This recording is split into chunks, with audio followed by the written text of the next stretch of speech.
வையாவிக் கோமான் எனப்படும் கடையெழு வள்ளல்களில் ஒருவராக கருதப்படும் பேகன் வாழ்ந்த ஊர் இதுவாகும். வையாவி நாட்டின் தலைநகரமாக பொதினி விளங்கியது. மயிலுக்கு போர்வையத் தந்தவன் என இவர் புகழப் பெறுகின்றார். இவர் பிறந்த குடி ஆவியர் குடி, ஆவினன் குடி எனப்படும். எனவே அவர் பிறந்த ஊர் ஆவியர் அல்லது ஆவினன்குடி என பெயர் பெற்றது.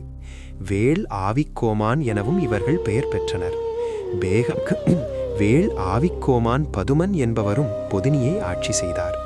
சங்க இலக்கியங்களில் ஒன்றான அகநானூற்றின் வண்டுபடத் ததைந்த கண்ணி ஒன்கழல் உருவக்குதிரை மழவர் ஓட்டிய முருகன் நற்போர் நெடுவேள் ஆவி அருகோட்டி யானை பொதினி என்றும் முழவுழல் திணிதோள் நெடுவேள் ஆவி பொன்னுடை நெடுநகர் பொதினி என்றும் நக்கீரர் குறிப்பிடுகின்றார்.